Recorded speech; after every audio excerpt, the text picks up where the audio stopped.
Edgar Berlanga, who is fighting Canelo on September 14th. After Oscar de la Hoya fired shots at Edgar Berlanga for claiming to be Porto Banga, he fired back at him for how desperate he was to get his signature years ago. Yeah, I did want to sign Berlanga, but he went with Eddie Hearn. He claimed de la Hoya was only being bitter for him signing for the Matchroom instead of Golden.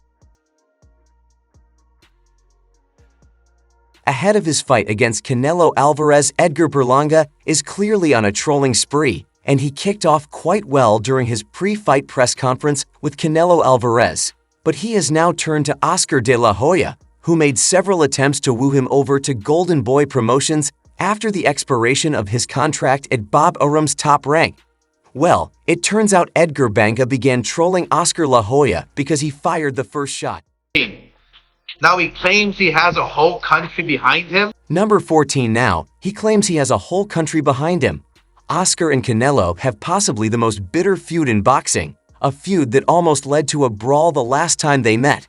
And while Edgar Berlanga was busy with Canelo Alvarez, he referred to Canelo's history with performance-enhancing medications and how it somehow led to his split with Golden Boy Promotions.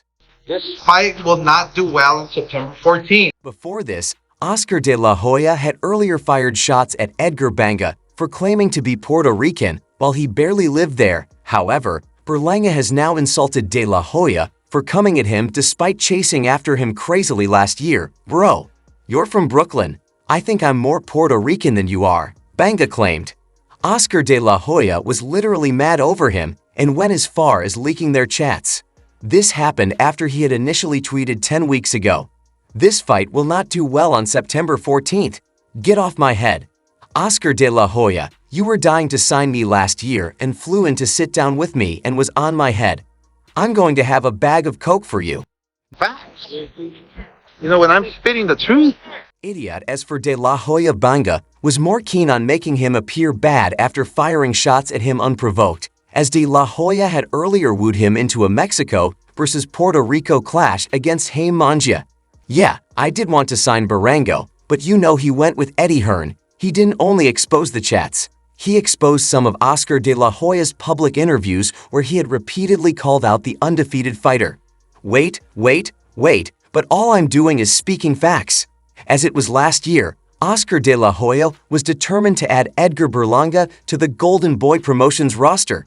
The unbeaten super middleweight hit the free agent market early last year after nearly 4 years spent under the top rank. "Banner I'm doing is speaking facts. When I'm spitting the truth." The two sides parted ways on amicable terms just 1 month after Berlanga completed a 6-month suspension following a June 11th win over Alexis Angulo, where he was caught attempting to bite his opponent in the 9th round of an eventual unanimous decision. Victory, you guys, can't come. What else can I say? And do I mean, you guys, that was just the truth. Not soon after Berlanga announced that he was free of any promotional restraint, de la Hoya began to name drop the New Yorker during interviews and on social media. "I say, and do I mean, you guys, that was just the truth." The Hall of Fame former 6th Division champ continued his aggressive run even while on site for an open media workout ahead of a Golden Boy show due to air on Days In this Saturday from YouTube Theater in Englewood, California. Say and do, You guys? that was just the truth.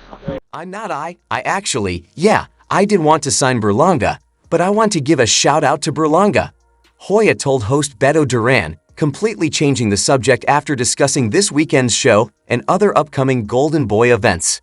"Come talk to us or we'll fly to you." Turn and good luck to him, but I'm just speaking the facts. Berlanga signed with Top Rank in March 2019, 1 month prior to his 10th pro fight. His Top Rank debut came on an April 2019 card at Madison Square Garden in New York City, barely 30 minutes from his Brooklyn home base. Earn and good luck to him, but I'm just speaking the facts. Oscar Berlanga fought 11 times under the Top Rank banner, a run that included the extension of his streak of 16 consecutive first-round knockouts to begin his career. The explosive run came to an end in April 2021 when Berlanga dropped Demon Nicholson 4 times but was forced to settle for an 8-round unanimous decision. Victory. Next voice. The 25-year-old Barrica has been extended the full distance in each of his last 4 starts, though while remaining a popular gate attraction both in New York and Central Florida, Berlanga suffered an injury and a knockdown in an October 2021 points win over former title challenger Marcelo Coqueras in Las Vegas. Not only because the matchup is okay, but because they're going up against the UFC's debut at the Sphere wins over Steve Rolls, and then Angelo both at Mesgi's Hulu Theater in 2022 failed to resonate beyond his hardcore fan base, even some of whom began to turn on the unbeaten boxer. They're going up against the UFC's debut at the Sphere in Las Vegas.